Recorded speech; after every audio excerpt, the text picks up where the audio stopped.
8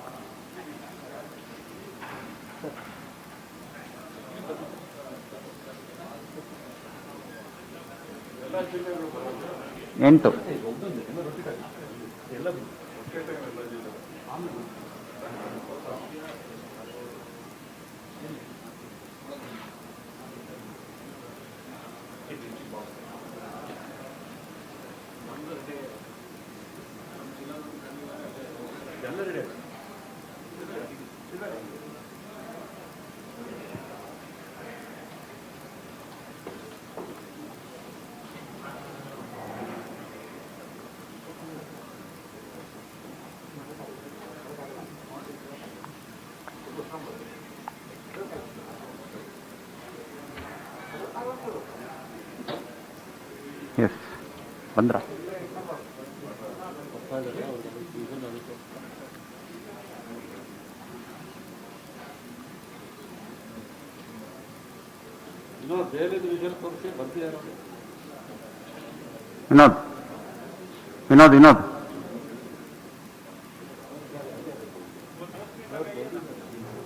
ವಿನೋದ್ ಅಲ್ಲಿ ಬರ್ತಾ ಇದ್ದಾರೆ ನೋಡಿ.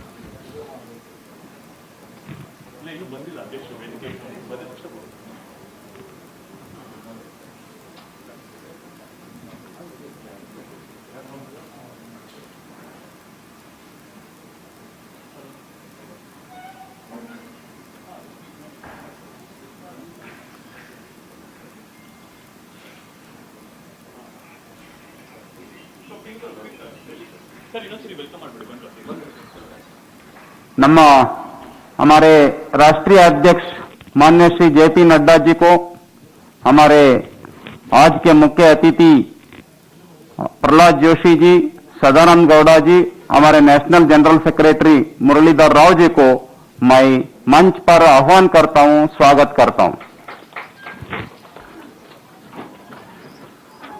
ಅದೇ ರೀತಿಯಲ್ಲಿ ನಮ್ಮ ರಾಜ್ಯಾಧ್ಯಕ್ಷರು ಶ್ರೀಯುತ ನಳಿನ್ ಕುಮಾರ್ ಕಟೀಲ್ ರವರಿಗೆ, ನಮ್ಮ ಉಪಮುಖ್ಯಮಂತ್ರಿ ಶ್ರೀಯುತ ಡಾಕ್ಟರ್ ಅಶ್ವಥ್ ನಾರಾಯಣ್ ರವರಿಗೆ, ನಮ್ಮ ಕಂದಾಯ ಸಚಿವರಾಗಿರ್ತಕ್ಕಂಥ ಶ್ರೀಯುತ ಆರ್ ಅಶೋಕ್ ಅವರಿಗೆ, ನಮ್ಮ ಕಟ್ಟಡ ಸಮಿತಿಯ ರಾಜ್ಯ ಸಂಚಾಲಕರಾಗಿರ್ತಕ್ಕಂಥ ಡಾಕ್ಟರ್ ಎಂ ನಾಗರಾಜ್ ಅವರಿಗೆ ನಾನು ಮಂಚಕ್ಕೆ ಆಹ್ವಾನವನ್ನು ಮಾಡ್ತಾ ಇದ್ದೇನೆ, ಸ್ವಾಗತವನ್ನು ಮಾಡ್ತಾ ಇದ್ದೇನೆ.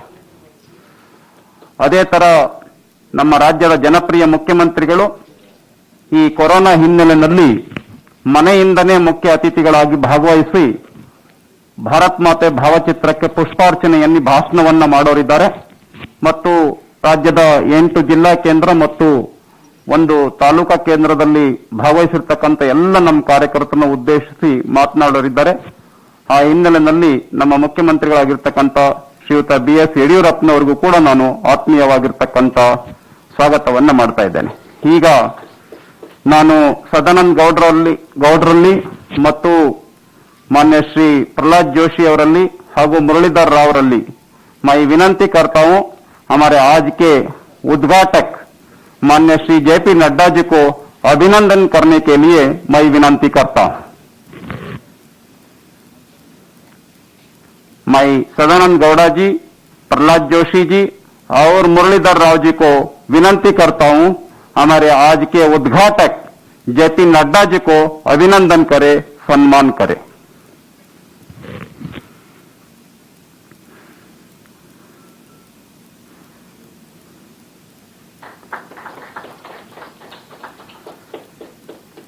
ಧನ್ಯವಾದ. ಈಗ ಡಾಕ್ಟರ್ ಎಂ ನಾಗರಾಜ್ ಅವರಲ್ಲಿ ವಿನಂತಿಯನ್ನ ಮಾಡುತ್ತೇನೆ. ಇವತ್ತಿನ ಎಲ್ಲ ಅತಿಥಿಗಳಿಗೆ ಸ್ವಾಗತವನ್ನ ಮಾಡೋದಕ್ಕೋಸ್ಕರವಾಗಿ ನಾನು ಡಾಕ್ಟರ್ ಎಂ ನಾಗರಾಜ್ ಅವರಲ್ಲಿ ವಿನಂತಿಯನ್ನ ಮಾಡುತ್ತೇನೆ.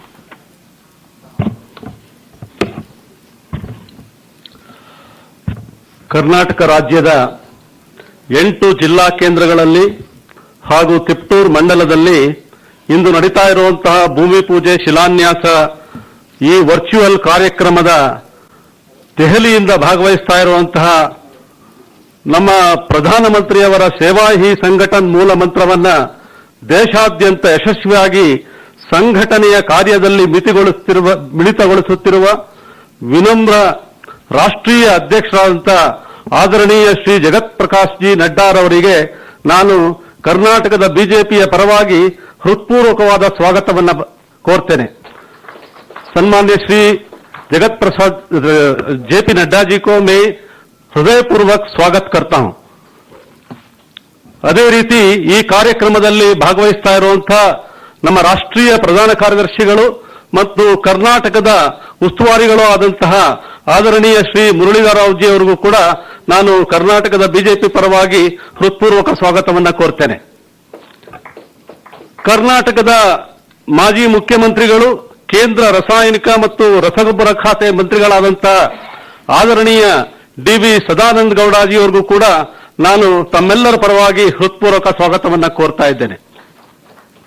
ಕೇಂದ್ರ ಸಂಸದೀಯ ವ್ಯವಹಾರಗಳ ಹಾಗೂ ಕಲ್ಲಿದ್ದಲು ಮತ್ತು ಗಣಿ ಖಾತೆ ಮಂತ್ರಿಗಳಾದಂತಹ ಆದರಣೀಯ ಶ್ರೀ ಪ್ರಹ್ಲಾದ್ ಜೋಶಿ ಅವರಿಗೂ ಕೂಡ ನಾನು ತಮ್ಮೆಲ್ಲರ ಪರವಾಗಿ ಹೃತ್ಪೂರ್ವಕವಾದ ಸ್ವಾಗತವನ್ನು ಕೋರ್ತೇನೆ. ಈ ಸಭೆಯಲ್ಲಿ ಅಧ್ಯಕ್ಷತೆಯನ್ನು ವಹಿಸಿಕೊಂಡಿರುವಂತಹ, ಪ್ರಾಸ್ತಾವಿಕವಾಗಿ ಮಾತನಾಡಲಿರುವಂತಹ, ರಾಜ್ಯಾಧ್ಯಕ್ಷರಾಗಿ ರಾಜ್ಯಾದ್ಯಂತ 3 ಸುತ್ತಿನ ಸಂಘಟನಾ ಪ್ರವಾಸವನ್ನ ಯಶಸ್ವಿಯಾಗಿ ಮುಗಿಸಿ 1 ವರ್ಷದ ತಮ್ಮ ಅವಧಿಯನ್ನ ಪೂರೈಸಿರುವಂತಹ ಆದರಣೀಯ ಶ್ರೀ ನಳಿನ್ ಕುಮಾರ್ ಕಟೀಲ್ ಜಿ ಅವರಿಗೂ ಕೂಡ ನಾನು ತಮ್ಮೆಲ್ಲರ ಪರವಾಗಿ ಹೃತ್ಪೂರ್ವಕವಾದ ಸ್ವಾಗತವನ್ನ ಕೋರ್ತಾ ಇದ್ದೇನೆ.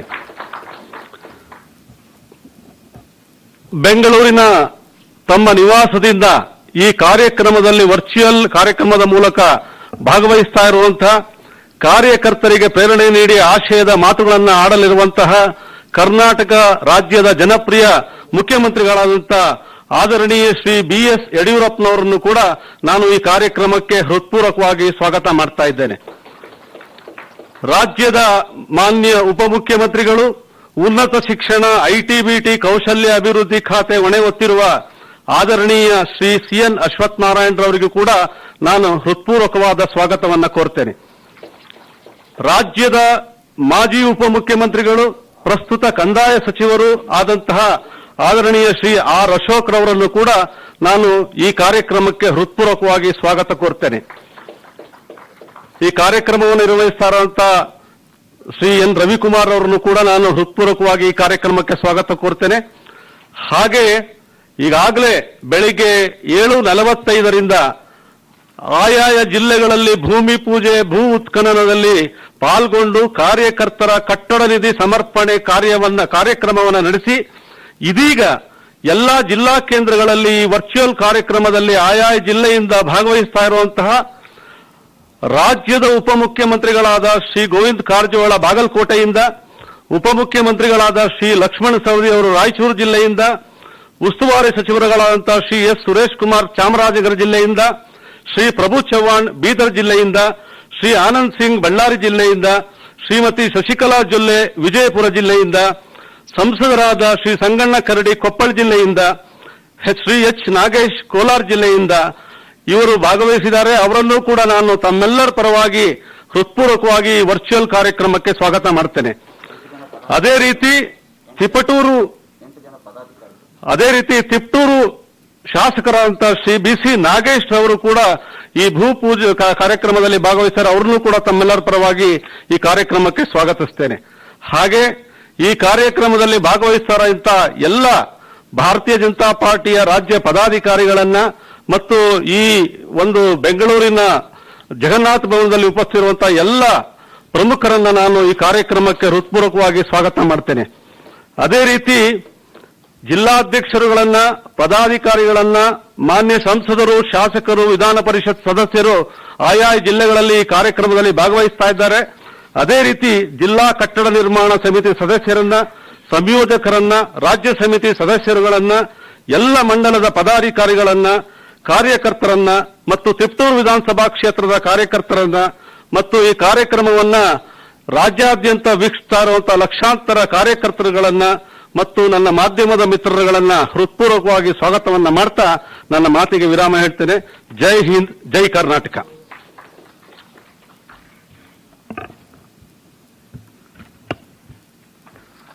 ಈಗ ರಾಜ್ಯಾಧ್ಯಕ್ಷರು ಜೊತೆಯಲ್ಲಿ ನಮ್ಮ ವೇದಿಕೆ ಮೇಲಿರ್ತಕ್ಕಂಥ 3 ಜನ ಗಣ್ಯರು ದೀಪವನ್ನ ಬೆಳಗಿಸುವ ಮೂಲಕ ಈ ಒಂದು ಕಟ್ಟಡ ಕಾರ್ಯಕ್ಕೆ ಶುಭವನ್ನ ಕೋರಬೇಕು ಅಂತ ಹೇಳಿ ನಾನು ರಾಜ್ಯಾಧ್ಯಕ್ಷರಲ್ಲಿ ಮತ್ತು 3 ಜನ ಅತಿಥಿಗಳಲ್ಲಿ ವಿನಂತಿಯನ್ನ ಮಾಡ್ತೇನೆ.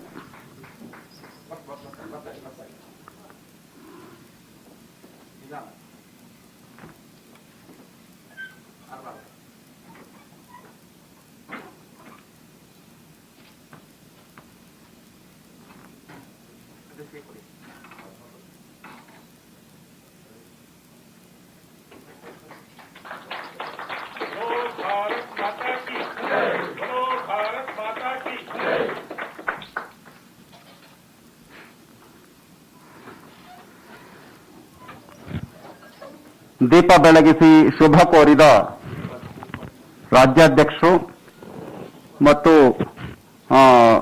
ಎಲ್ಲ ಅತಿಥಿಗಳಿಗೆ ಅಭಿನಂದನೆಯನ್ನ ಸಲ್ಲಿಸ್ತೇನೆ. ಈಗ ರಾಜ್ಯಾಧ್ಯಕ್ಷರಾಗಿರ್ತಕ್ಕಂಥ ಶ್ರೀಯುತ ನಳಿನ್ ಕುಮಾರ್ ಕಟೀಲ್ ಅವರು ಶುಭ ನುಡಿಗಳನ್ನ ಆಡಬೇಕು ಅಂತ ಹೇಳಿ ವಿನಂತಿಯನ್ನ ಮಾಡ್ತೇನೆ.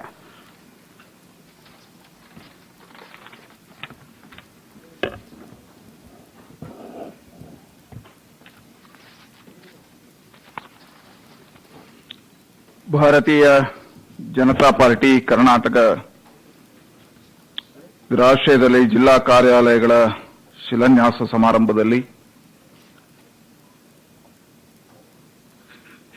ಈ ಶಿಲಾನ್ಯಾಸ ಕಾರ್ಯಕ್ರಮಕ್ಕೆ ಶುಭ ಕೋರುವುದಕ್ಕೆ ಮತ್ತು ನಮ್ಮೆಲ್ಲ ಕಾರ್ಯಕರ್ತರಿಗೆ ಪ್ರೇರಣೆ ಮತ್ತು ಮಾರ್ಗದರ್ಶನ ನೀಡಲಿಕ್ಕೆ ಬಂದಿರತಕ್ಕಂಥ ಭಾರತೀಯ ಜನತಾ ಪಾರ್ಟಿಯ ರಾಷ್ಟ್ರೀಯ ಅಧ್ಯಕ್ಷರಾಗಿರ್ತಕ್ಕಂಥ ಆದರಣೀಯ ಜಗತ್ ಪ್ರಕಾಶ್ ನಡ್ಡಾಜಿಯವರೇ, ನಮ್ಮ ರಾಜ್ಯದ ಪ್ರಭಾರಿಗಳು ರಾಷ್ಟ್ರೀಯ ಪ್ರಧಾನ ಕಾರ್ಯದರ್ಶಿಗಳಾಗಿರ್ತಕ್ಕಂಥ ಮುರಳೀಧರ್ ರಾವ್ಜಿ ಅವರೇ, ನಮ್ಮ ರಾಜ್ಯದ ಹಿರಿಯರು, ಕೇಂದ್ರದ ಹಿರಿಯ ಸಚಿವರಾಗಿರ್ತಕ್ಕಂಥ ಸದಾನಂದ ಗೌಡ ಅವರೇ, ಇನ್ನೋರ್ವ ಹಿರಿಯ ಸಚಿವರಾಗಿರ್ತಕ್ಕಂಥ ಪ್ರಹ್ಲಾದ್ ಜೋಶಿ ಅವರೇ,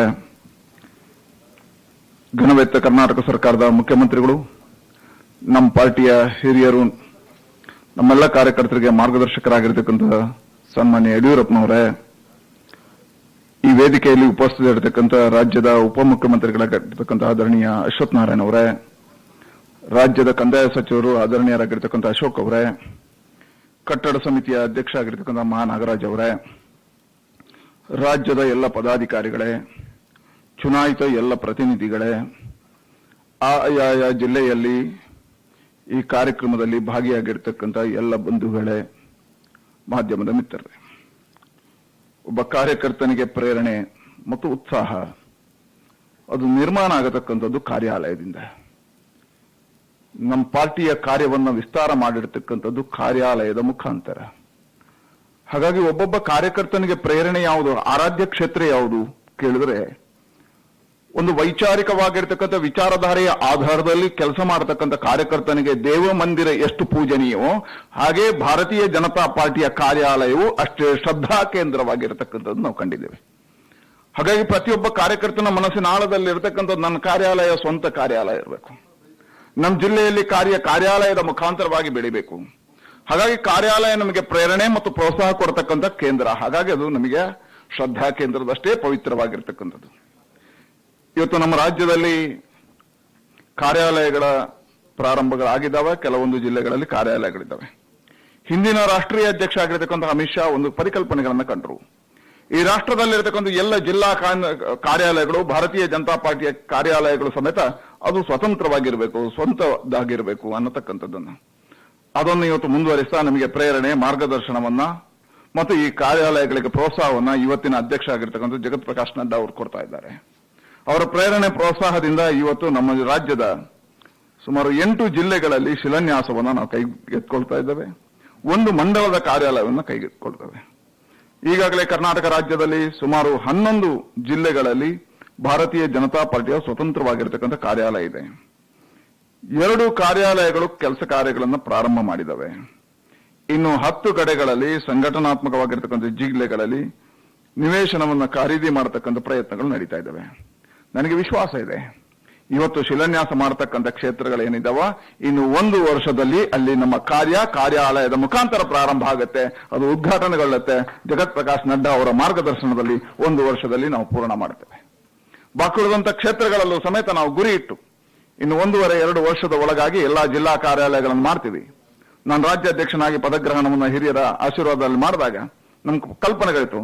ರಾಷ್ಟ್ರೀಯ ಅಧ್ಯಕ್ಷರು ಎಲ್ಲ ಜಿಲ್ಲೆಗಳಲ್ಲಿ ಸ್ವಂತ ಕಾರ್ಯಾಲಯ ಬೇಕು ಅಂತ ಯೋಚನೆ ಮಾಡಿದ್ರೆ ನಮ್ಮ ರಾಜ್ಯದಲ್ಲಿ ನಾವು ಯೋಚನೆ ಮಾಡಿದ್ದೇವೆ ಮುಂದಿನ ದಿನಗಳಲ್ಲಿ ಮಂಡಲ ಕಾರ್ಯಾಲಯಗಳು ಸಮೇತ ಸ್ವತಂತ್ರ ಆಗಬೇಕು, ಸ್ವಂತ ಇರಬೇಕು ಅನ್ನತಕ್ಕಂಥದ್ದು. ಅದಕ್ಕೂ ನಮ್ಮ ಪ್ರಯತ್ನಗಳಾಗ್ತವೆ. ಹಾಗಾಗಿ ರಾಷ್ಟ್ರೀಯ ಅಧ್ಯಕ್ಷ ಮಾರ್ಗದರ್ಶನ, ರಾಷ್ಟ್ರೀಯ ಅಧ್ಯಕ್ಷ ಪ್ರೇರಣೆಯಿಂದ ಇವತ್ತು ಸುಮಾರು 8 ಜಿಲ್ಲೆಗಳಲ್ಲಿ ಬೀದರ್, ಬಾಗಲಕೋಟೆ, ವಿಜಯಪುರ, ಬಳ್ಳಾರಿ, ಕೊಪ್ಪಳ, ರಾಯಚೂರು, ಚಾಮರಾಜನಗರ, ಕೋಲಾರ ಹೀಗೆ 6 ಜಿಲ್ಲೆಗಳಲ್ಲಿ ಇವತ್ತು ಶಿಲಾನ್ಯಾಸ ನಡೆಸತಕ್ಕಂಥ ಕೆಲಸವನ್ನು ಮಾಡ್ತೀವಿ. ಬಾಕುಳಿದಂತ ಉತ್ತರ ಕನ್ನಡ, ಹಾವೇರಿ, ಗದಗ, ಚಿಕ್ಕಬಳ್ಳಾಪುರ, ರಾಮನಗರ, ಕೊಡಗು ಈ ಕ್ಷೇತ್ರಗಳಲ್ಲಿ ಪ್ರಾಕೃತಿಕ ಸಮಸ್ಯೆಗೋಸ್ಕರ, ಮಳೆ ವಿಪರೀತ ಇರುವುದಕ್ಕೋಸ್ಕರ ಇನ್ನು 1-2 ತಿಂಗಳು ಬಿಟ್ಟು ಶಿಲಾನ್ಯಾಸ ಕಾರ್ಯವನ್ನು ಮಾಡ್ತೀವಿ. ಹಾಗಾಗಿ ಮುಂದಿನ 11 ಜಿಲ್ಲೆಗಳಲ್ಲಿ ಈಗಾಗಲೇ ಇದೆ. 10 ಜಿಲ್ಲೆಗಳಲ್ಲಿ ಎಲ್ಲಿ ಭೂಮಿ ಇಲ್ವೋ ಅಲ್ಲಿ ಖರೀದಿ ಮಾಡತಕ್ಕಂಥ ಪ್ರಯತ್ನವನ್ನು ಮಾಡ್ತೇವೆ. ಹಾಗಾಗಿ ಇವತ್ತೆಲ್ಲರ ಸಹಕಾರದಿಂದ ಈ ಕಾರ್ಯಾಲಯಗಳು ನಿರ್ಮಾಣ ಆಗುತ್ತೆ. ನಮ್ಮೊಬ್ಬೊಬ್ಬ ಕಾರ್ಯಕರ್ತ ತನ್ನ ಶಕ್ತಿ ಮತ್ತು ಪರಿಶ್ರಮದಿಂದ ನಮ್ಮ ಕಾರ್ಯಾಲಯಗಳು ನಿರ್ಮಾಣ ಆಗುತ್ತೆ. ಹೇಗೆ ಒಬ್ಬ ಭಕ್ತ ಮಂದಿರಕ್ಕೋಸ್ಕರ ಹಣ ಸಂಗ್ರಹವನ್ನು ಮಾಡಿ ಹಣ ದೇಣಿಗೆಯನ್ನು ಪಡೆದು ದೇವ ಮಂದಿರದ ನಿರ್ಮಾಣ ಮಾಡ್ತಾನ, ಅದೇ ಉತ್ಸಾಹ ಮತ್ತು ಪ್ರೋತ್ಸಾಹದಿಂದ ನಮ್ಮೊಬ್ಬೊಬ್ಬ ಕಾರ್ಯಕರ್ತನು ದಾನಿಗಳ ಮುಖಾಂತರವಾಗಿ ಸಂಗ್ರಹವನ್ನು ಮಾಡಿ ಅಲ್ಲಲ್ಲೇ ನಿರ್ಮಾಣ ಮಾಡೋದಕ್ಕೆ ತನ್ನ ಶಕ್ತಿ ಮತ್ತು ಶ್ರಮವನ್ನು ವಹಿಸಿ ಈ ಎಲ್ಲ ಜಿಲ್ಲೆಗಳ ಕಾರ್ಯಾಲಯವನ್ನು 1 ವರ್ಷದಲ್ಲಿ ಮುಗಿಸ್ತೇವೆ ಅಂತ ಹೇಳ್ತಾ ಈ ಕಾರ್ಯಕ್ಕೆ ಶುಭವನ್ನು ಹಾರೈಸ್ತೇನೆ. ಶೀಘ್ರ ಅತಿ ಶೀಘ್ರ ಈ ಕಾರ್ಯಾಲಯಗಳು ನಿರ್ಮಾಣ ಆಗಿ ನಮ್ಮೆಲ್ಲ ಕಾರ್ಯಗಳು ಕಾರ್ಯಾಲಯದಿಂದ ಪ್ರಾರಂಭ ಆಗಲಿ ಅಂತ ಹೇಳ್ತಾ ಈ ಕಾರ್ಯಕ್ಕೆ ಶುಭವನ್ನು ಕೋರ್ತೇನೆ.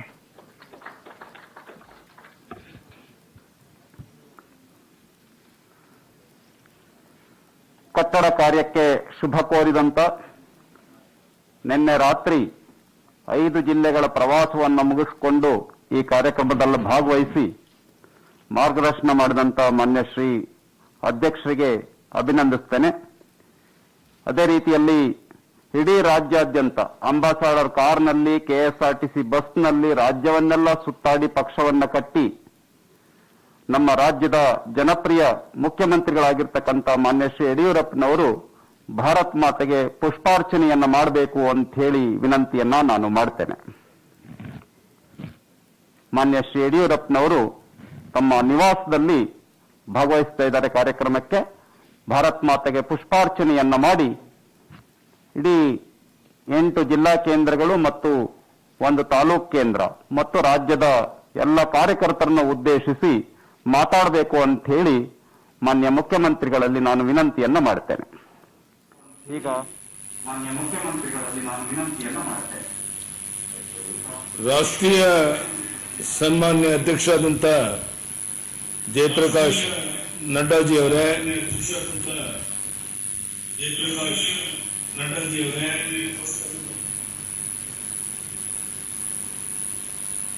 ಕೇಂದ್ರದ ಸನ್ಮಾನ್ಯ ಸಚಿವರಾದಂಥ ಮಾನ್ಯ ಸದಾನಂದ ಗೌಡ್ರೆ, ಮತ್ತೊಬ್ಬ ಕೇಂದ್ರದ ಸಚಿವರಾದಂಥ ಪ್ರಹ್ಲಾದ್ ಜೋಶಿ ಅವರೇ, ಕರ್ನಾಟಕದ ಭಾರತೀಯ ಜನತಾ ಪಾರ್ಟಿ ಅಧ್ಯಕ್ಷರು, ಪಕ್ಷವನ್ನು ಬಲಪಡಿಸೋಕ್ಕೆ ಹಗಲಿರುಳು ಹೋರಾಟ ಮಾಡ್ತಾ ಇರುವಂಥ ನಳಿನ್ ಕುಮಾರ್ ಕಟೀಲ್ ಅವರೇ, ವೇದಿಕೆ ಮೇಲೆ ಉಪಸ್ಥಿತಿರುವಂಥ ಸಚಿವರಾದಂಥ ಅಶ್ವಥ್ ನಾರಾಯಣ ಅವರೇ, ಮಾನ್ಯ ಅಶೋಕ್ ಅವರೇ, ಮತ್ತೆ ಕೇಂದ್ರದ ನಮ್ಮ ಹಿರಿಯ ನಾಯಕರಾದಂಥ ಇಲ್ಲಿ ಉಪಸ್ಥಿತರಿರುವಂಥ ಮುರಳೀಧರ್ ರಾವ್ಜಿ ಅವರೇ,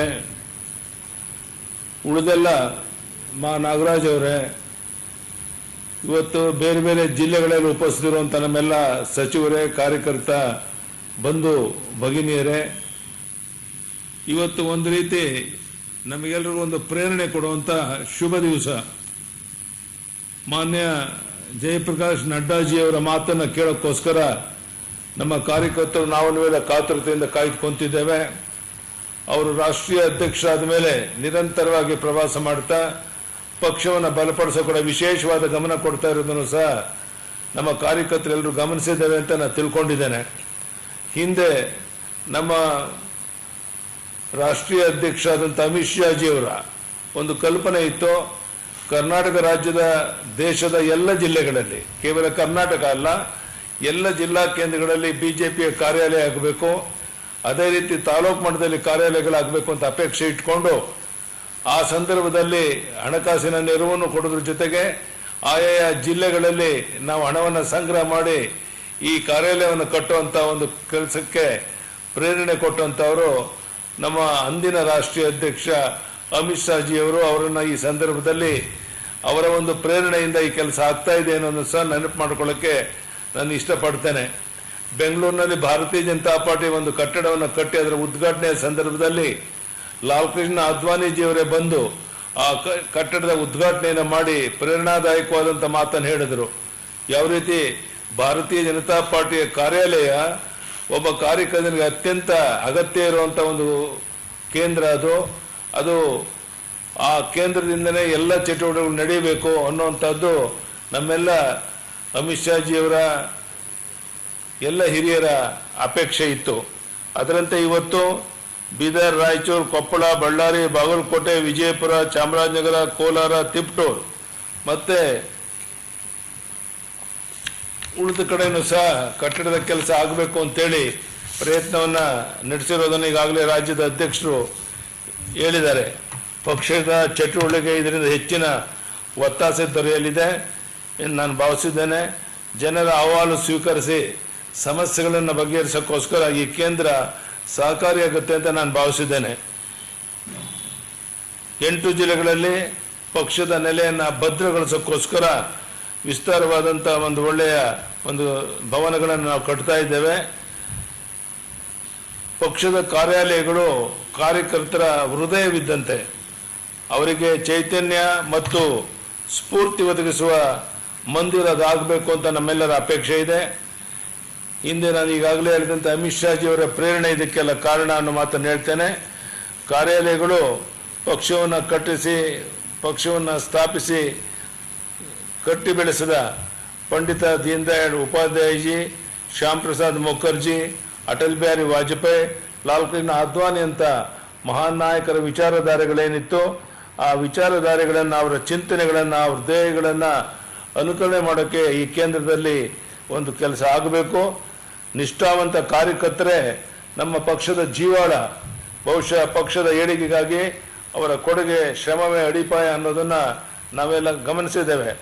ಅವರ ಕಾರ್ಯಚಟುವಟಿಕೆಗೆ ಈ ಕಚೇರಿಗಳು ಸ್ಥಳಾವಕಾಶ ಕಲ್ಪಿಸುವ ಜೊತೆಗೆ ಜನರ ಸಮಸ್ಯೆಗೆ ಸ್ಪಂದಿಸುವಂಥ ಕೆಲಸ ಆಗಬೇಕು ಅನ್ನುವಂಥದ್ದು ನಮ್ಮೆಲ್ಲರ ಅಪೇಕ್ಷೆ ಇದೆ. ಮತ್ತು ಮುಂದಿನ ದಿನಗಳಲ್ಲಿ ತಾಲೂಕು ಮಟ್ಟದಲ್ಲೂ ಬಿಜೆಪಿಯ ಕಾರ್ಯಾಲಯವನ್ನು ಕಟ್ಟೋದಕ್ಕೋಸ್ಕರ ನಾವು ಶಕ್ತಿ ಮೀರಿ ಪ್ರಾಮಾಣಿಕ ಪ್ರಯತ್ನ ಮಾಡೋಣ ಅನ್ನೋ ಮಾತು ಹೇಳ್ತಾ, ಇವತ್ತು ಕೋವಿಡ್-19 ಬಾಧಿಸಿರುವ ಈ ಸಂದರ್ಭದಲ್ಲೂ ಸಹ ಒಂದು ವರ್ಚುವಲ್ ಕಾರ್ಯಕ್ರಮವನ್ನು ಮಾಡ್ತಾ ಇದ್ದೇವೆ. ಬಹುಶಃ ನಾವೆಲ್ಲ ನಡ್ಡಾಜಿಯವರ ಮಾತನ್ನು ಕೇಳೋಕ್ಕೋಸ್ಕರ ಕಾತರ ಕುಂತಿದ್ದೇವೆ. ಎಲ್ಲ ಜಿಲ್ಲೆಗಳಲ್ಲಿ ನಮ್ಮ ಕಚೇರಿಗಳನ್ನು ಸ್ಥಾಪಿಸಲು ಪ್ರತಿಯೊಬ್ಬ ಕಾರ್ಯಕರ್ತರು ತನು ಮನ ಧನದಿಂದ ತಮ್ಮ ಸೇವೆಯನ್ನು ಮಾಡಬೇಕು ಅಂತ ನಾನು ಈ ಸಂದರ್ಭದಲ್ಲಿ ಕೈ ಜೋಡಿಸಿ ಪ್ರಾರ್ಥನೆ ಮಾಡಿ, ರಾಜ್ಯದ ಎಲ್ಲ ಕಾರ್ಯಕರ್ತರು ಬೇರೆ ಬೇರೆ ಭಾಗಗಳಲ್ಲಿ ಈ ಕಾರ್ಯಕ್ರಮ ವೀಕ್ಷಣೆ ಮಾಡ್ತಾ ಇದ್ದಾರೆ, ಇದರಿಂದ ಸ್ಫೂರ್ತಿ ಪಡಿತಾ ಇದ್ದಾರೆ. ಈ ಸಂದರ್ಭದಲ್ಲಿ ನಡ್ಡಾಜಿಯವರ ಮಾತನ್ನು ಕೇಳಕ್ಕೆ ನಾವೆಲ್ಲ ಕುಂತಿದ್ದೇವೆ. ಮತ್ತು ನಮ್ಮ ಪ್ರಧಾನಿ ನರೇಂದ್ರ ಮೋದಿಜಿಯವರು ಅವರ ನಾಯಕತ್ವದಲ್ಲಿ ನಾವೆಲ್ಲರೂ ಶ್ರದ್ಧೆಯಿಂದ ಈ ಪಕ್ಷವನ್ನು ಬಲಪಡಿಸಬೇಕಾಗಿದೆ. ಇಡೀ ದೇಶದಲ್ಲೇ ಅತ್ಯಂತ ದೊಡ್ಡ ಪಕ್ಷ ಭಾರತೀಯ ಜನತಾ ಪಾರ್ಟಿ. ಪರಿಶಿಷ್ಟ ಜಾತಿ, ಪರಿಶಿಷ್ಟ ವರ್ಗ, ಹಿಂದುಳಿದ ವರ್ಗ ಎಲ್ಲ ಸಂಸತ್ ಸದಸ್ಯರು, ಶಾಸಕರನ್ನು ಹೊಂದಿರುವಂಥ ಪಾರ್ಟಿ ಭಾರತೀಯ ಜನತಾ ಪಾರ್ಟಿ. ಬಹುಶಃ ಇದಕ್ಕೆ ಪರ್ಯಾಯವಾದ ಪಕ್ಷ ಬೇರೊಂದಿಲ್ಲ ಅನ್ನುವಂಥದ್ದು ಈಗಾಗಲೇ ಜಗಜ್ಜಾಹಿರವಾಗಿದೆ. ಅದನ್ನು ಪ್ರಧಾನಿ ನರೇಂದ್ರ ಮೋದಿ ಮಾಡಿ ತೋರಿಸಿದ್ದಾರೆ. ಇಂಥ ಒಂದು ಸಂದರ್ಭದಲ್ಲಿ ನಮ್ಮ ನಡ್ಡಾಜಿಯವರು ನಮಗೆ ಪ್ರೇರಣೆ ನೀಡುವಂಥ ಒಂದು ಈ ಕಾರ್ಯಕ್ರಮ ನಿಜಕ್ಕೂ ಅತ್ಯಂತ ಸ್ವಾಗತಾರ್ಹ ಸಂಗತಿ. ಮತ್ತೊಮ್ಮೆ ಮಾನ್ಯ ನಡ್ಡಾಜಿಯವರಿಗೆ, ನಮ್ಮೆಲ್ಲ ಹಿರಿಯ ಮುಖಂಡರಿಗೆ, ಕಾರ್ಯಕರ್ತರ ಬಂಧು ಭಗಿನಿಯರಿಗೆ ವಂದನೆ, ಅಭಿನಂದನೆಯನ್ನು ಸಲ್ಲಿಸಿ ನನ್ನ ಮಾತನ್ನು ಮುಗಿಸ್ತೇನೆ. ದೇಶವನ್ನು ಪ್ರಗತಿಯತ್ತ ಮುನ್ನಡೆಸೋಣ ಅಂತ ಆಶಿಸಿ ನನ್ನ ಮಾತನ್ನು ಮುಗಿಸ್ತೇನೆ. ಧನ್ಯವಾದಗಳು. ನಮಸ್ಕಾರ.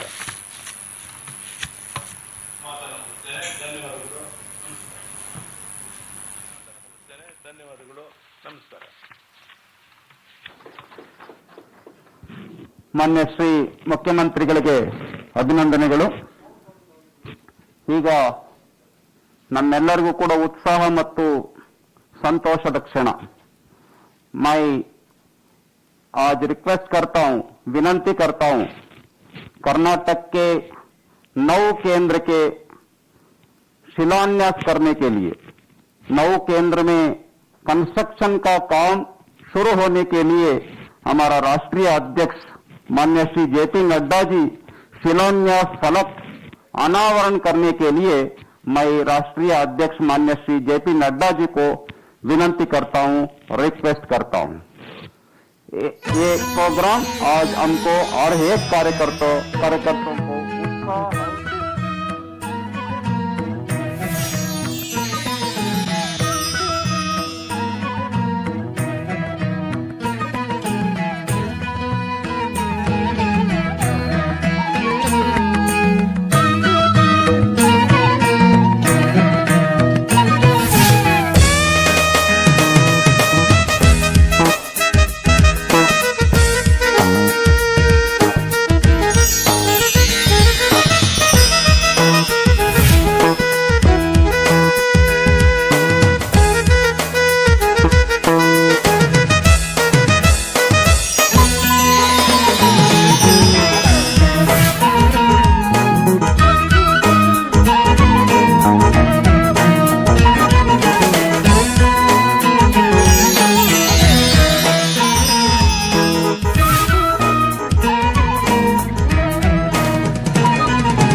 उद्घाटन किए हुए हमारे राष्ट्रीय अध्यक्ष माननीय श्री जेपी नड्डा जी को मैं अभिनंदन करता हूं।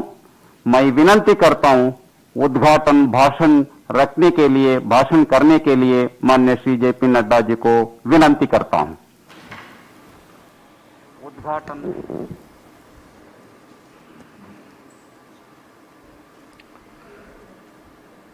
आज के इस भारतीय जनता पार्टी के कार्यालय के भूमि पूजन के कार्यक्रम में उपस्थित कर्नाटक में बेंगलुरु से जुड़े हमारे भारतीय जनता पार्टी के बहुत ही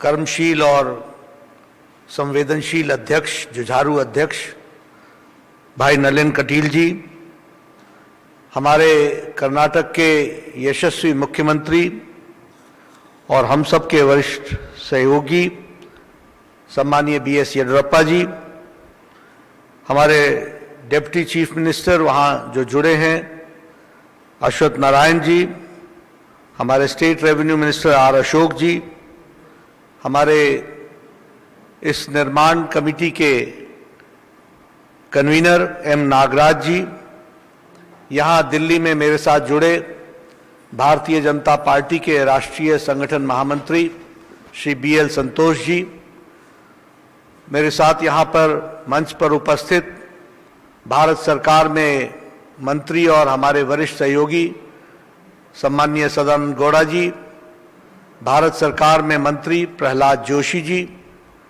हमारे राष्ट्रीय महामंत्री और कर्नाटक का कार्य देख रहे ऐसे हमारे साथी भाई मुरलीधर राव जी, सम्मानित मंच और हमारे 9 स्थानों से जुड़े हुए जिनको मैं स्क्रीन पर देख रहा हूं, सभी हमारे वरिष्ठ पदाधिकारी, कार्यकर्ता बंधु, आज हम सब लोग यहां पर कार्यालय के भूमि पूजन के कार्यक्रम में उपस्थित हुए हैं और मुझे खुशी है कि कर्नाटक ने कार्यालय बनाने की योजना को आगे बढ़ाया है और जैसा कि नलिन कटील जी ने कहा, कर्नाटक की 1 साल के अंदर हम सारे कार्यालय बना लेंगे, यानी जिनका भूमि पूजन हुआ है उन कार्यालयों को हम पूरा करेंगे। यह बहुत ही अच्छी संकल्प है, बहुत अच्छा संकल्प है। मैं उनको बधाई भी देता हूं और विश्वास करता हूं कि उनके नेतृत्व में यह काम पूरे 1 साल के अंदर होगा, ऐसा मुझे पूरा विश्वास है। मित्रों, अगर हम याद करें तो 2014 में जब भारत के यशस्वी प्रधानमंत्री जी ने पदभार संभाला था और हम सबको मालूम है कि जैसा उनका सरकार के साथ साथ संगठन में रुचि रहती है, तो उस समय उन्होंने कहा था कि हमें हर जिले में भारतीय जनता पार्टी का कार्यालय बनाना चाहिए। यह उनकी मन की कल्पना थी। वो चाहते हैं कि भारतीय जनता पार्टी का कार्यकर्ता सुसज्जित होकर सारी व्यवस्थाओं के साथ राजनीतिक कार्यकर्ता राजनीतिक गतिविधियों को चालना दे, राजनीतिक गतिविधियों को आगे बढ़ाए। और इसी कल्पना को लेकर उन्होंने ये मन में विचार जो आया था उन्होंने व्यक्त किया था। हम सबके लिए बहुत ही खुशी की बात है कि हमारे निवर्तमान अध्यक्ष जो आज भारत के गृह मंत्री हैं, उन्होंने इसको कार्य रूप दिया, उन्होंने इसको अमली जामा पहनाया और इसके स्वरूप को बनाने के लिए उन्होंने योजना भी बनाई और एक संकल्प लिया कि देश में कोई भी जिला नहीं रहेगा जहां हमारा कार्यालय नहीं रहेगा। और आज मुझे खुशी होती है आपको यह बताते हुए कि लगभग 500 कार्यालय देश में बन चुके हैं और लगभग 300 कार्यालय का कार्य चल रहा है और उस 300 में यह 9 कार्यालय भी जुड़ते हैं। इस बात को भी हमको ध्यान में रखना चाहिए। मैं आप सबको इस बात का विश्वास दिलाना चाहता हूं कि आने वाले समय में ये सभी कार्यालय बन करके तैयार हो जाएंगे और ये सभी कार्यालय सुसज्जित होकर के कार्य के लिए कार्यकर्ताओं को उपलब्ध रहेंगे। इसकी व्यवस्था के लिए भी भारतीय जनता पार्टी कृत संकल्प है। मित्रों, कार्यालय सिर्फ एक मकान या एक ढांचा नहीं होता। जैसा कि अभी नलिन कटील जी ने कहा कि कार्यालय संस्कार का केंद्र होता है, मैं ये मानता हूं कि कार्यालय संस्कार का केंद्र तो होता है, साथ ही साथ वह लोगों को जुड़ने की प्रेरणा देने का एक गंतव्य स्थान होता है, एक स्थान होता है जिसका हम उपयोग करते हैं और वहां से उत्पन्न स्थितियों में राजनीतिक कार्यकर्ता का विकास होता है। मैं जब युवा काल में कार्य करता था तो मैं किसी को भी घर पर नहीं बुलाता था। मैं हमेशा कहता था कि कार्यालय आओ, कार्यालय में मिलेंगे। और मुझसे उस समय लोग पूछा करते थे कि आप कार्यालय क्यों बुलाते हैं। उन दिनों में हमारे पास बहुत बड़े कार्यालय भी और बहुत अच्छे कार्यालय भी नहीं थे, लेकिन फिर भी मैं कार्यालय बुलाता था। तो मुझसे लोग पूछते थे कि आप कार्यालय क्यों बुलाते हो, तो मैं उनको हमेशा कहता था कार्यालय आने पर कार्यकर्ताओं का संस्कार डेवलप होता है, संस्कार पैदा होता है। इसको हमको समझना चाहिए और उसके साथ साथ उसकी राजनीतिक सोच भी बढ़ती है। राजनीतिक सोच के लिए एक दृष्टि मिलती है उसको, जिसको हमको समझना चाहिए। और मुझे खुशी है कि ये जो कार्यालय अभी बन रहे हैं ये बहुत ही सारी व्यवस्थाओं के साथ सुसज्जित कार्यालय मिलेंगे। इसमें एक कॉन्फ्रेंस हॉल भी होगा, एक मल्टीपर्पज हॉल भी होगा, ई लाइब्रेरी होगी, रेफरेंस सेक्शन होगा, रिसर्च सेक्शन होगा और इसमें सभी कार्यकर्ताओं के लिए बैठने की व्यवस्था, हमारे पदाधिकारियों की अच्छी बैठने की व्यवस्था होगी और इसके साथ साथ आईटी सेल भी और उसके सारे टूल्स का उपयोग करने की व्यवस्था भी इन कार्यालयों में होगी। इसलिए मैं बड़े गर्व के साथ कह सकता हूं कि इन कार्यालयों का उपयोग करते हुए कार्यकर्ता का विकास होना सुनिश्चित है और विकास को आगे बढ़ाने में हम सब लोग सफल होंगे, ऐसा मेरा मानना है। मैं नलिन कटील जी को यह भी निवेदन करूंगा कि वो अपने इसी कार्यकाल में सभी प्रदेश के कार्यालयों को निर्माण का कार्य शुरू करें। बहुत से कार्यालय बन भी चुके हैं, लेकिन जो बचे हैं उनका भी काम शुरू किया जाए, उनको भी जल्द से जल्द पूरा किया जाए, ये मैं उनको साथ जरूर शेयर करना चाहूंगा। मित्रों, कभी हम लोगों ने कल्पना नहीं की थी कि हम कार्यालय का उद्घाटन दिल्ली से करेंगे और हमारे साथ दिल्ली में भारत सरकार के मंत्री भी जुड़ेंगे और कर्नाटक में हमारे मुख्यमंत्री और हमारे 9 स्थानों से हमारे कार्यकर्ता जुड़ेंगे। ये हम सब लोग डिजिटल टूल के माध्यम से हम ये कर पाए हैं, लेकिन ये कोरोना का संक्रमण है जिस कारण से हम लोगों को इसका टूल का उपयोग करना पड़ा है और उस उपयोग के माध्यम से हम आप सबके साथ जुड़ पाए हैं। लेकिन हम सब लोग कोविड के साए में जी रहे हैं और कोविड के साए में ही आगे बढ़ना हम सबको है। लेकिन जब हम कोविड की बात करते हैं तो मैं अपने कार्यकर्ताओं को जरूर कहूंगा कि आप जनता के बीच में जाकर अपने साथियों से जब भी आप राजनीतिक चर्चा करें तो आप यह जरूर बताएं कि कोविड के साथ तो सारी दुनिया ने लड़ाई लड़ी, कोविड के साथ तो सारे देशों ने लड़ाई लड़ी, लेकिन जिस तरीके से 130 करोड़ का देश जिसका नेतृत्व प्रधानमंत्री नरेंद्र मोदी जी ने लड़ा है और जो फ्रंट से इस कोविड की लड़ाई लड़ी है, यह दुनिया को मिसाल दिया है कि किस तरीके से 130 करोड़ देश को संभाल के रखा जा सकता है। मैं ये बार बार इसलिए बोलता हूं क्योंकि जब कोई घटना हो जाती है तो उसकी महत्ता हमारे समझ में नहीं आती, लेकिन उसकी महत्ता को समझने के लिए जानना पड़ता है कि नेता की दूरदृष्टि और कार्य करने की शैली का क्या प्रभाव पड़ता है।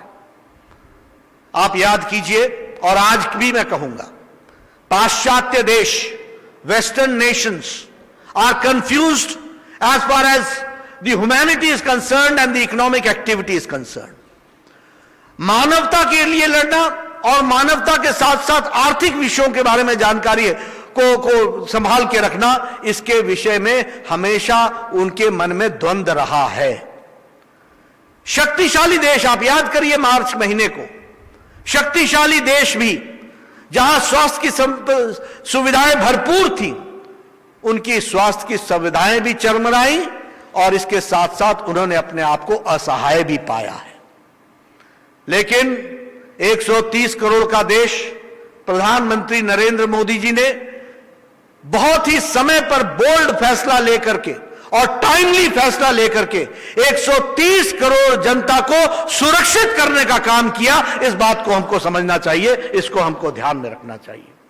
आप याद कीजिए, जब हम कोविड की बात करते हैं तो टाइमली फैसला जब हम कहते हैं तो वो इसलिए मैं कहता हूं कि उन्होंने उस लॉकडाउन की अवस्था में देश को कोरोना से लड़ने के लिए तैयार किया। हमारे पास उस समय कोविड से लड़ने के लिए एक भी हॉस्पिटल नहीं था। आज हमारे पास कोविड की डेडिकेटेड हॉस्पिटल की संख्या 1200 है। 1200 कोविड के डेडिकेटेड हॉस्पिटल्स हैं। उस समय हमारी बेड स्ट्रेंथ लगभग 44,000 थी। आज हमारी बेड स्ट्रेंथ कोविड की 12,50,000 है, 12,50,000 है।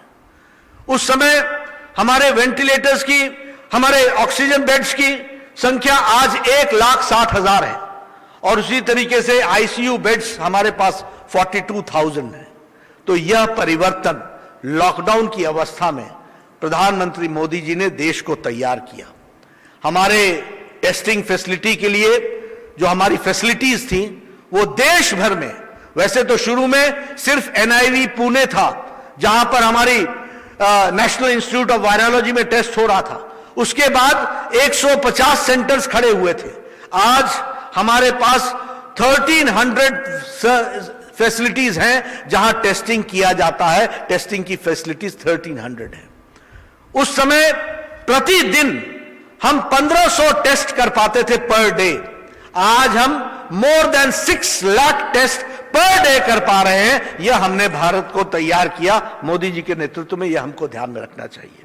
उसी तरीके से हम देखें तो हमारा रिकवरी रेट भी 68-69% पहुंच गया है। हर तरीके से यह प्रयास हुआ कि छोटे से अवधि में देश को तैयार किया जाए। देश तैयार हो, आपको जानकर के आश्चर्य होगा, there was not even a single manufacturer who was manufacturing personal protection equipment, PPE kit. Today, per day, we are manufacturing 4,50,000 PPE kits per day we are manufacturing.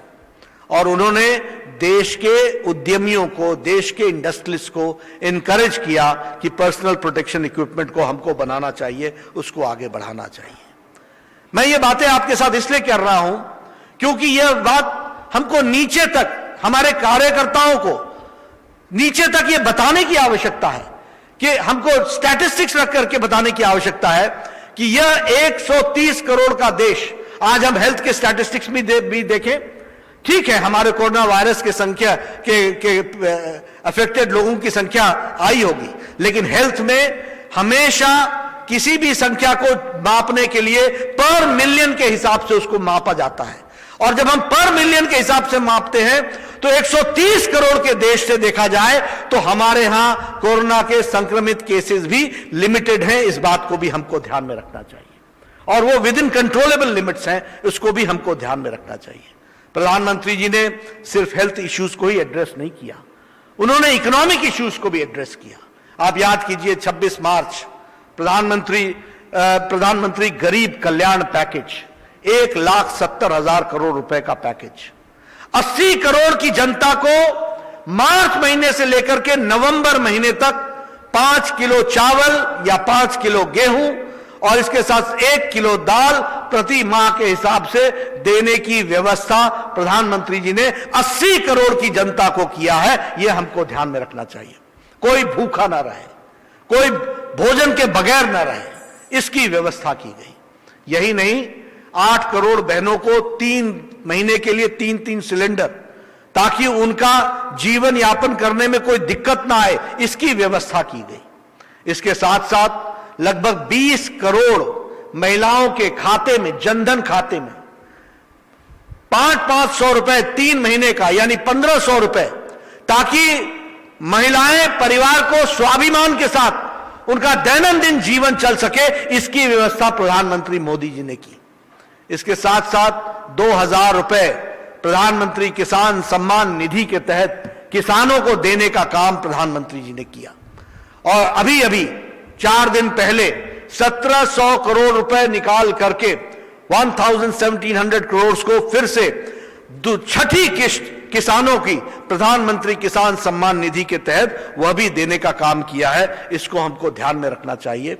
लगभग 1,000 रुपए, लगभग नहीं 1,000 रुपए हमारे जो दिव्यांग भाई हैं, जो वृद्धा लोग हैं, जो विधवा हैं, उनको भी उनके खातों में पहुंचाने का काम प्रधानमंत्री जी ने किया है। यह मैं आप सबके साथ शेयर करना चाहता हूं।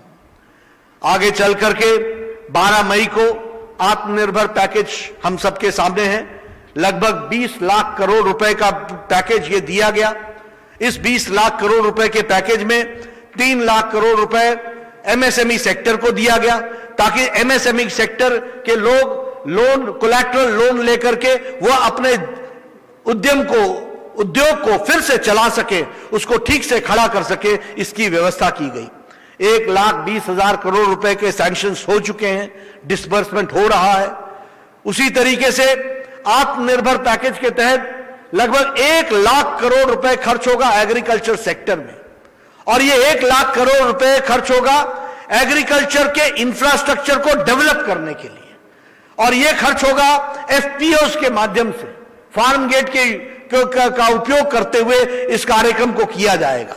मेरा निवेदन है, मैं येडियुरप्पा जी से भी निवेदन करूंगा, मैं नलिन कटील जी से भी निवेदन करूंगा कि हमारे लोगों को एफपीओज बनाने चाहिए, फार्मर्स प्रोड्यूसर्स ऑर्गेनाइजेशंस बनाना चाहिए, रुचि लेनी चाहिए और एग्रीकल्चरल इंफ्रास्ट्रक्चर में 1 लाख करोड़ रुपए जो प्रधानमंत्री जी ने दिया है उसमें कर्नाटक के एग्रीकल्चर की तस्वीर बदल देनी चाहिए, इसका उपयोग करना चाहिए। यह मैं आपसे निवेदन करना चाहता हूं।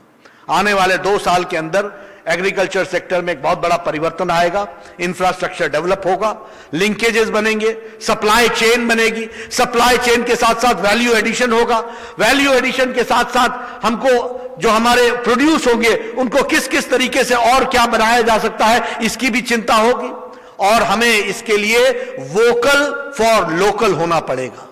कर्नाटक में बहुत सी ऐसी चीजें हैं जिसका विकास हो सकता है, जिसका विकास हो रहा है, उसको हमको ब्रांडिंग करनी पड़ेगी, उसकी ग्लोबल ब्रांडिंग करनी पड़ेगी और वोकल होना पड़ेगा लोकल के विषयों को लेकर के। इसलिए मैं आत्मनिर्भर पैकेज की दृष्टि से आपसे निवेदन करूंगा कि आप इंगेज करें उन लोगों के साथ जो इसके स्टेक होल्डर्स हैं और उसको आगे बढ़ाएं। मुझे इस बात की भी खुशी है कि भारतीय जनता पार्टी के कर्नाटक का कार्यकर्ता सेवा कार्य में भी पीछे नहीं रहे। आप जानते हैं कि जब लॉकडाउन हुआ तो सारे देश लॉकडाउन में हो गया, सारे राजनीतिक दल लॉकडाउन हो गए, लेकिन भारतीय जनता पार्टी लॉकडाउन नहीं हुई। एक एक कार्यकर्ता सेवा कार्य में जुटा, वो घर से निकला, उसने गरीबों की सेवा की, उसने उन लोगों की सेवा की जो जरूरतमंद थे। और मुझे खुशी होती है आपको बताते हुए कि आप कर्नाटक में आपने 1,54,00,000 फूड पैकेट्स बांटे हैं, आपने 50 लाख आपने राशन किट, मोदी किट बांटा, 1 महीने का राशन आपने दिया। उसी तरीके से लगभग 1,40,000 पेशेंट्स को आपने दवाई उनके पास पहुंचा करके दी, आपने वॉलंटियर्स खड़े करके उनको दवाई पहुंचाई है। आपने 64 लाख सैनिटाइजर्स बांटे हैं और आप में लगभग 14 लाख कार्यकर्ता इस काम में लगे हैं। मैं कर्नाटक के यूनिट को, एक एक कार्यकर्ता को इसके लिए बधाई देता हूं, साधुवाद देता हूं कि आप लोगों ने इतना अच्छा काम किया है, इसके लिए मैं आपको बधाई देना चाहता हूं। मुझे आपके साथ, आप तो जानते ही हैं, आप ही लोगों ने काम किया है, आपने माइग्रेंट वर्कर्स के लिए भी बहुत अच्छा काम किया। मुझे याद है हेल्पलाइन हमने कहा कि आप शुरू करेंगे तो उसका बहुत अच्छा रहेगा। आपने लगभग माइग्रेंट लेबरर्स में 1,30,000 लोगों को आपने भोजन कराया है। आपने लगभग मास्क, आपने लगभग 2 लाख इनको डिस्ट्रीब्यूट किए हैं और फूड किट्स जो है वो आपने लगभग 3,61,000 आपने इनको पहुंचाया है। यह हम आपके साथ शेयर करना चाहते हैं। आपने एक बहुत अच्छा काम किया। जो लोग, बुजुर्ग लोग बेंगलुरु में रहते थे, बड़े बड़े स्थानों पर रहते थे, उनके बच्चे जो थे वो विदेश में थे, लेकिन उनके बच्चों के, उनके माता पिता को दवाई नहीं मिल रही थी। आपने पार्टी के कार्यालय में आपको सूचना आई विदेशों से कि मेरे मां बाप को दवाई नहीं मिल रही है। आपने लगभग इस तरीके से 1,000 से ज्यादा वॉलंटियर्स लगा करके उनके घरों में पूरे 3 महीने दवा पहुंचाने का काम किया है। इसके लिए मैं आपको विशेष रूप से बधाई देना चाहता हूं जो आपने कार्य किया है। आपने संपर्क अभियान में भी अच्छा काम किया है। मुझे याद है कि मैं 14 जून को संपर्क अभियान के माध्यम से आपसे वर्चुअल रैली में जुड़ा था और उस वर्चुअल रैली में हमने आपसे बातचीत की थी। आपने लगभग 618 वीडियो कॉन्फ्रेंस किया है, आपने लगभग 728 ऑडियो कॉन्फ्रेंस की है और आप लाखों के साथ आपने जनसंवाद के माध्यम से हमारे प्रधानमंत्री मोदी जी का संदेश आपने पहुंचाने का प्रयास किया है। इसके लिए मैं आपको विशेष रूप से बधाई भी देता हूं और आपने जिस तरीके से साल भर में मोदी 2 में काम हुआ है उसको भी आपने जनता को पहुंचाने का काम किया है। इसके लिए आप विशेष बधाई के पात्र हैं, ये मैं आपसे कहना चाहता हूं।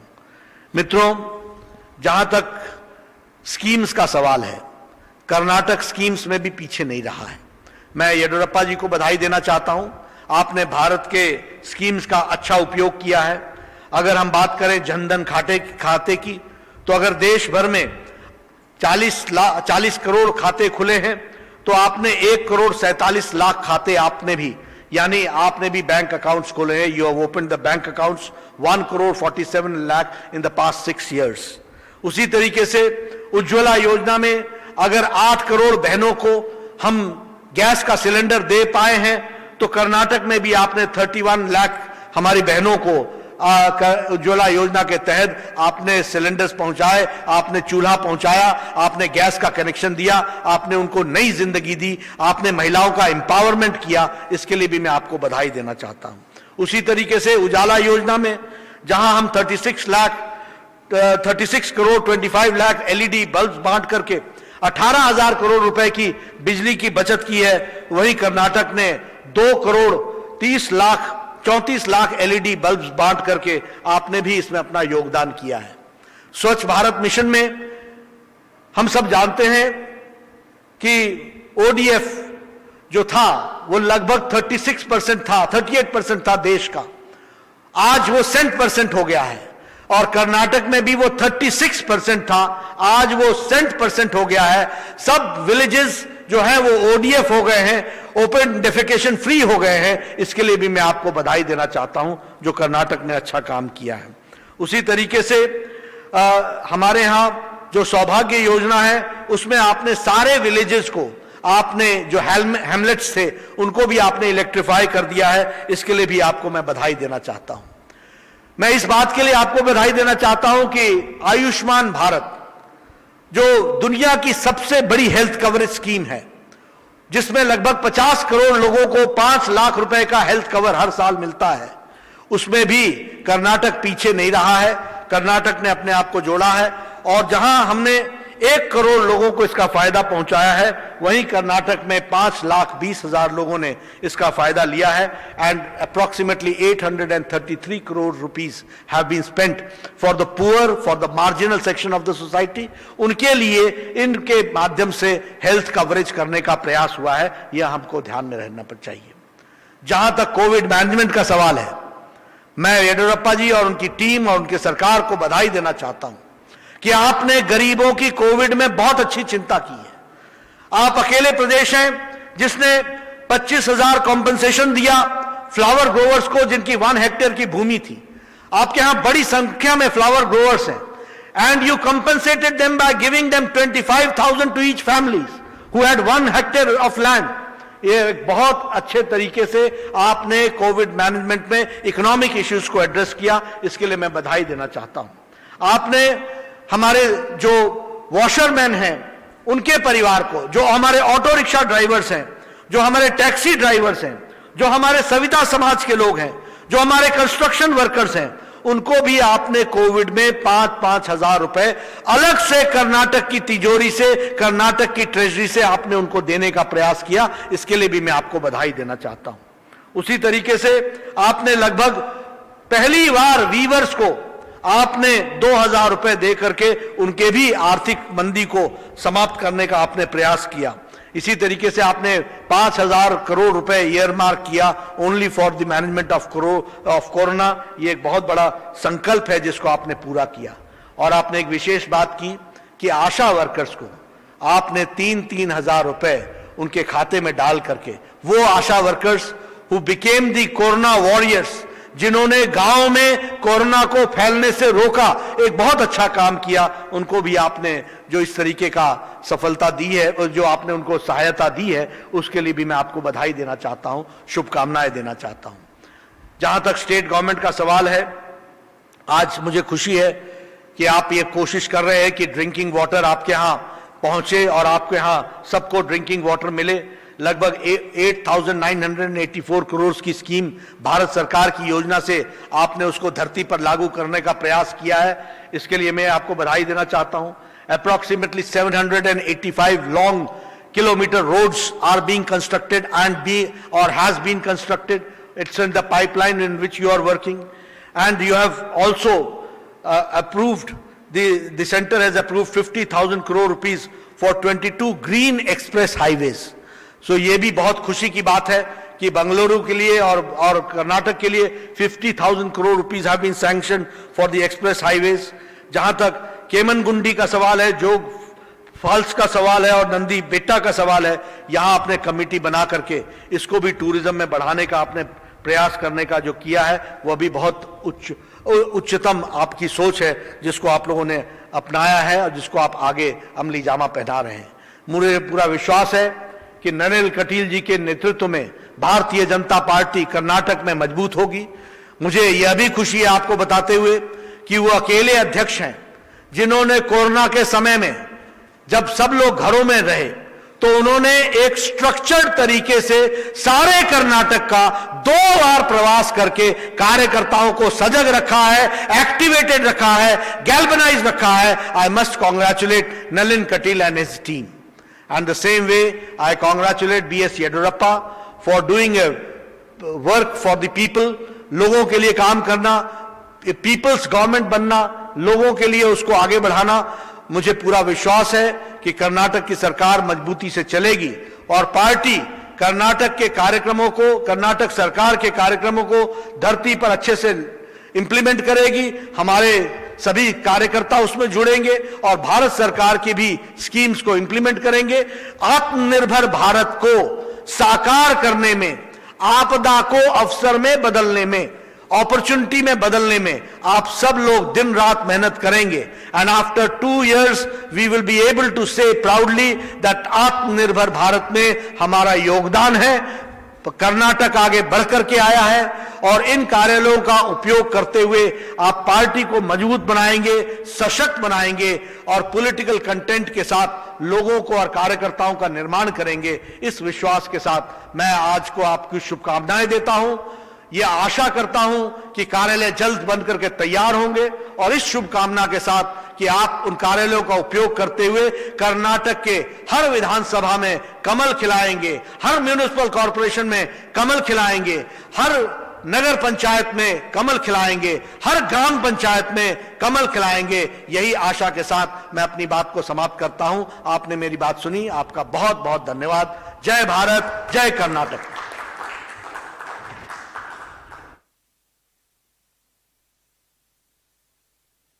जय भारत, जय कर्नाटक।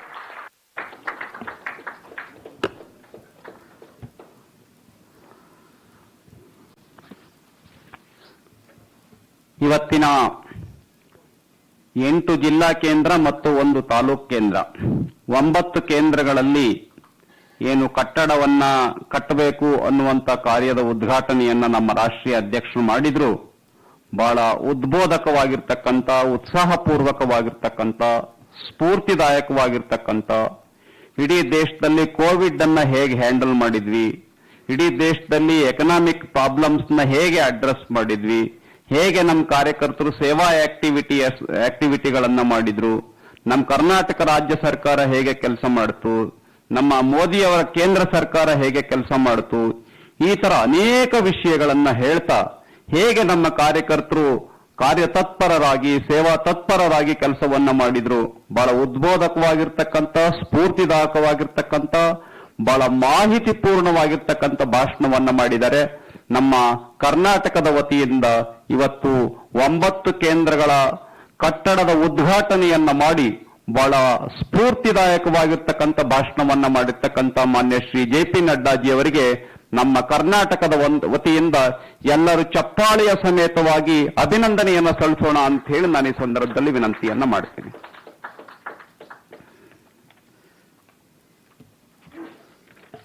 ಈಗ 9 ಕೇಂದ್ರಗಳು ಬೀದರ್, ರಾಯಚೂರು, ಕೊಪ್ಪಳ, ಬಳ್ಳಾರಿ, ಬಾಗಲಕೋಟೆ, ಬಿಜಾಪುರ, ಚಾಮರಾಜನಗರ, ಕೋಲಾರ ಮತ್ತು ತಿಪಟೂರು, ಈ ತರ 9 ಕೇಂದ್ರಗಳಲ್ಲಿ ಭೂಮಿ ಪೂಜೆ ನೆರವೇರಿದೆ. ಹೋಮ ಹವನ ಈ ತರದ ಎಲ್ಲ ಪೂಜಾ ಕಾರ್ಯಗಳು ಕೂಡ ನೆರವೇರಿದೆ. ಆ ಹಿನ್ನೆಲೆಯಲ್ಲಿ ಇವತ್ತು ಬೆಂಗಳೂರಿನಲ್ಲಿ ನಡೀತಾ ಇರತಕ್ಕಂಥ ಈ ಒಂದು ಕೇಂದ್ರದ ಕಾರ್ಯಕ್ರಮದಲ್ಲಿ ಇದನ್ನೆಲ್ಲವನ್ನು ಕೋಆರ್ಡಿನೇಷನ್ ಮಾಡ್ತಾ ಇರ್ತಕ್ಕಂಥ ಒಂದು ಸಾಂಕೇತಿಕ ರೂಪದಲ್ಲಿ ನವರತ್ನ ಕಳಶವನ್ನ ನಮ್ಮ ರಾಜ್ಯಾಧ್ಯಕ್ಷರು, ನಮ್ಮ ಕಟ್ಟಡ ಸಮಿತಿಯ ಅಧ್ಯಕ್ಷರಾಗಿರ್ತಕ್ಕಂಥ ಡಾಕ್ಟರ್ ನಾಗರಾಜರವರಿಗೆ ನೀಡಬೇಕು ಅಂತ ಹೇಳಿ ವಿನಂತಿಯನ್ನ ಮಾಡ್ತೇನೆ. ನವರತ್ನ ಕಲಶ ಹಮಾರೆ ಸ್ಟೇಟ್ ಪ್ರೆಸಿಡೆಂಟ್ हमारे कट्टर समिति के स्टेट प्रेसिडेंट नागराज सर को दे रहे हैं।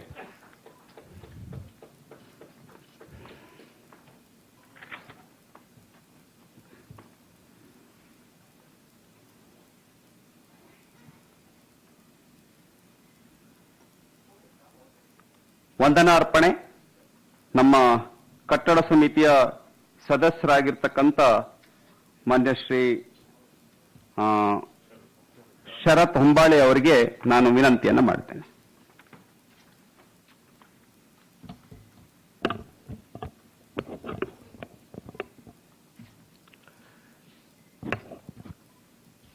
कर्नाटक का 8 जिला और 1 मंडल का जो कट्टर निर्माण का शिलान्यास कार्यक्रम में मार्गसूची और मार्गदर्शन भाषण देने वाले अपना राष्ट्रीय अध्यक्ष जी श्री जेपी प्रकाश नड्डा जी को हम बीजेपी कर्नाटक की तरफ से वंदन करते हैं, बहुत अभिनंदन करते हैं।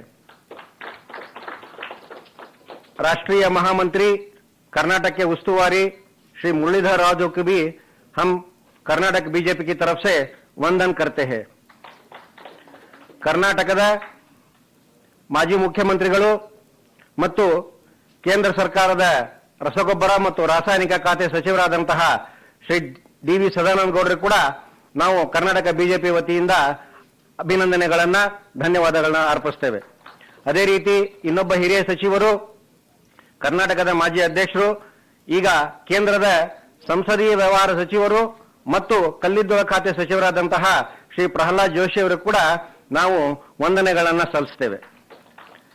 ನಮಗೆ ವೃತ್ತಿಯಲ್ಲಿ ಖುದ್ದು ಗುತ್ತಿಗೆದಾರ ಆಗಿದ್ದಂತಹ ಈಗ ಪ್ರಸ್ತುತ ರಾಜ್ಯಾಧ್ಯಕ್ಷರಾದಂತಹ ಶ್ರೀ ನಳಿನ್ ಕುಮಾರ್ ಕಟೀಲ್ ಜಿ ಅವರು ನಾವು ಮಾಡೋ ಕೆಲಸಗಳಿಗೆಲ್ಲ ಯಾವಾಗಲೂ ಕರೆದು ನಮಗೆ ತಿದ್ದುಪಡಿ ಹೇಳಿಕೊಟ್ಟು ಈ ರೀತಿ ಮಾಡಬೇಕು ಅಂತ ಹೇಳಿ ನಮಗೆ ಪ್ರೋತ್ಸಾಹ ತುಂಬಿ ಈ ಒಂದು ಕಟ್ಟಡ ನಿರ್ಮಾಣಕ್ಕೆ ಈ ಹಂತಕ್ಕೆ ತರಲಿಕ್ಕೆ ನಮ್ಮನ್ನೆಲ್ಲ ಯಶಸ್ವಿ ಮಾಡಿದಂತಹ ರಾಜ್ಯಾಧ್ಯಕ್ಷರು ಮತ್ತು ಮಂಗಳೂರಿನ ಸಂಸದರಾದಂತಹ ಶ್ರೀ ನಳಿನ್ ಕುಮಾರ್ ಕಟೀಲ್ ಜಿ ಅವರಿಗೆ ನಾವು ವಂದನೆಗಳನ್ನ ಸಲ್ಲಿಸ್ತೇವೆ.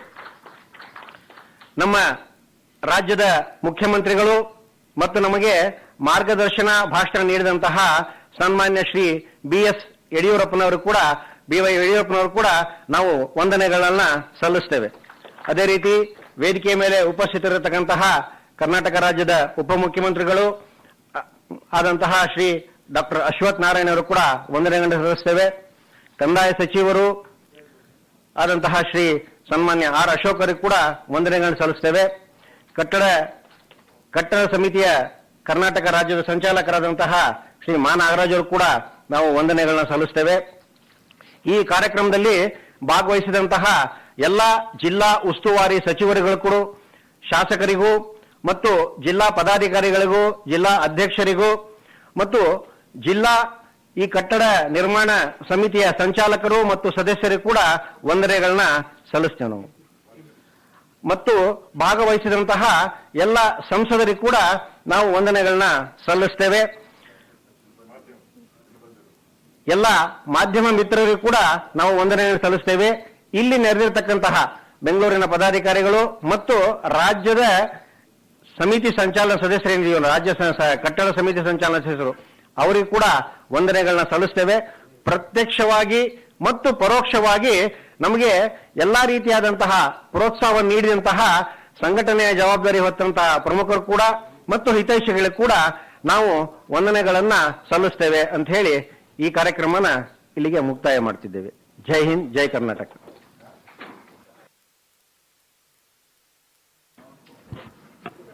ಸ್ವಲ್ಪ ಸೋಷಿಯಲ್ ಡಿಸ್ಟೆನ್ಸ್ ಅನ್ನ ಮೇಂಟೈನ್ ಮಾಡೋಣ. धन्यवाद, सभी को धन्यवाद.